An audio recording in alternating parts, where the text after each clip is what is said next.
हैं तो हमारे बच्चे स्वस्थ हों, तंदुरुस्त हों, बहुत अच्छे मेधावी हों, उनके जीवन में इंटेलिजेंसी हमेशा रहे, IQ उनका बहुत अच्छा रहे, समाज का काम अच्छा करें, तो उसके लिए क्या करें? इसके लिए छोटे छोटे कुछ मैं उपाय बताता हूं, आप जरूर उनका अपने जीवन में उपयोग करें।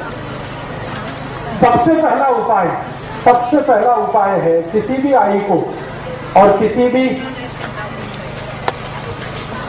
बाप को, माने पिता को, आई को और पिता को, दोनों को अपने जीवन में एक चीज हमेशा ध्यान रखनी पड़ेगी।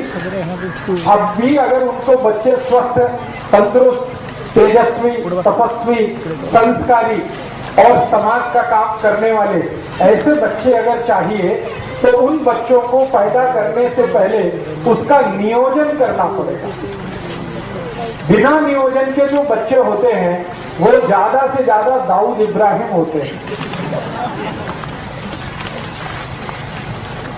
ये मेरा 15 साल का डॉक्टरी के पेशे का अनुभव है, तजुर्बा है। मेरे पास बहुत सारे मरीज आते हैं जिनको अपने बच्चों से त्रास है, और वो बच्चे इतने त्रासवादी हैं, आई वड़िल को पीटते, आई कुछ बोले उसको मारते हैं, वड़िल कुछ बोले उसको मारते हैं, आई वड़िल के कंट्रोल में नहीं रहते। जब उन बच्चों के बारे में मैं पूरी हिस्ट्री लेता हूं तो अंत में जाके पता चलता है कि वो बिना नियोजन के उत्पन्न हुए, बाय एक्सीडेंट।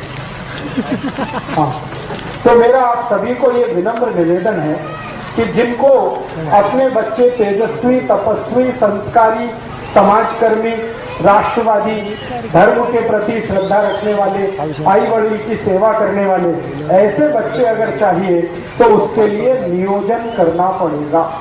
बिना नियोजन के वो बच्चे नहीं होते। सबसे पहला फैसला आपको ये करना पड़ेगा। जैसे आप बहुत सारे काम के लिए नियोजन करते हैं, घर बांधने के लिए नियोजन करते हैं, कैसे करते हैं?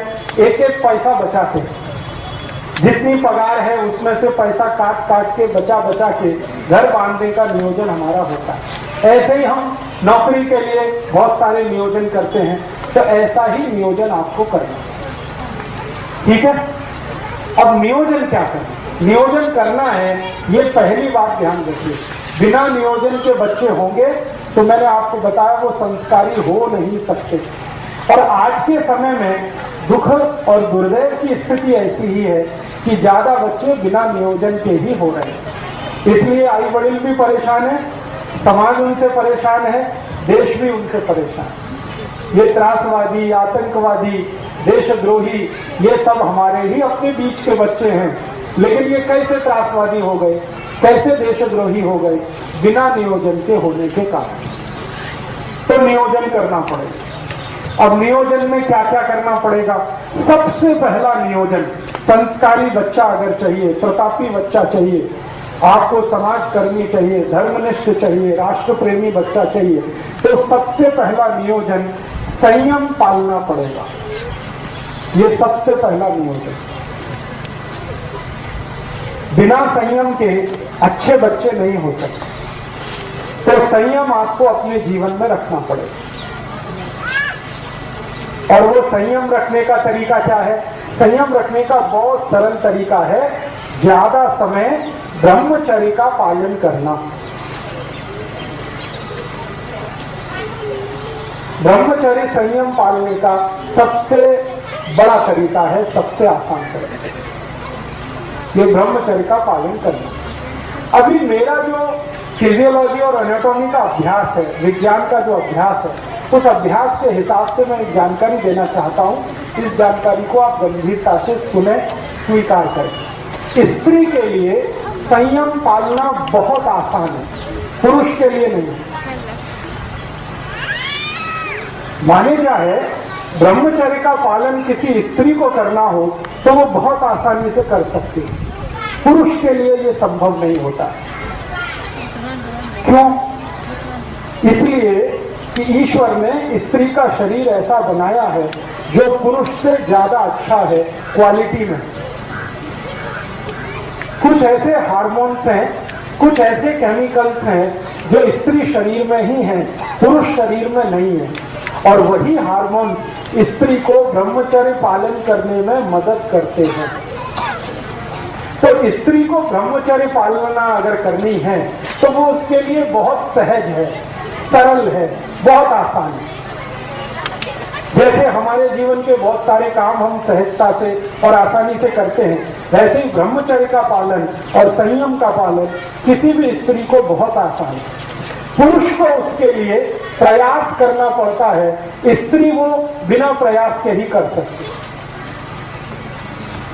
तो मैं ये बात जो कह रहा हूं वो सब भाइयों के लिए कह रहा हूं कि अगर अच्छी संतान चाहिए, तेजस्वी, तपस्वी, संस्कारी संतान चाहिए तो आपको ब्रह्मचर्य का पालन करना है। अब ब्रह्मचर्य का पालन करना है तो इसका मतलब क्या है? इसका मतलब सीधा सा ये है कि आप अपने जीवन का थोड़ा ऐसा नियोजन करो जिसमें ज्यादा आपको स्त्री के साथ संसर्ग ना करना पड़े। साल में 1 या 2 बार करें तो सबसे अच्छा है, नहीं तो महीने में सिर्फ 1 बार। ऐसा आपको अपने जीवन में कुछ नियम बनाना पड़े। इस नियम का पालन करने के लिए संकल्प चाहिए। संकल्प के लिए आपको एक औषधि की मदद लगेगी, तो वो आप याद रखिए, वो औषधि है आल का रस। आल, अदरक। तो अदरक का टुकड़ा अगर मुंह में रख के चूसते रहें तो ये हमारे संकल्प को मजबूत करने में बहुत मदद करता है। किसी भी तरह का संकल्प हो, ब्रह्मचर्य पालन का संकल्प हो, व्यसन मुक्ति का संकल्प हो, पैसे के पीछे नहीं भागने का संकल्प हो, अपने जीवन में साधारण तरीके से रहने का संकल्प हो, ये सभी संकल्पों में मदद करता है। तो हमें अच्छी संतान के लिए संयम का पालन ब्रह्मचर्य की मदद से करना है और कोशिश करनी है कि साल में 1 या 2 बार, नहीं तो महीने में ज्यादा से ज्यादा 1 बार, ये आपको करना है पुरुषों को। स्त्रियों के लिए ये सहज है, सरल है, क्योंकि भगवान ने उनको कुछ ज्यादा गुण दिए हैं, उनमें से एक गुण ये है। अब ये गुण होने का एक ही कारण है, मैंने बताया कि उनके शरीर में कुछ ऐसे हार्मोन्स हैं जो पुरुष के शरीर में नहीं। अब उन हार्मोन्स का नाम लेके कॉम्प्लिकेशन नहीं करना चाहता, बस आपको समझाने के लिए। तो आपको बच्चों का नियोजन करना है और नियोजन इस तरीके से करना है। पहला कदम उस नियोजन का संकल्प करना ब्रह्मचर्य का। दूसरा, दोस्तों वीडियो अच्छी लगी हो तो लाइक, शेयर, सब्सक्राइब जरूर करके जाएं।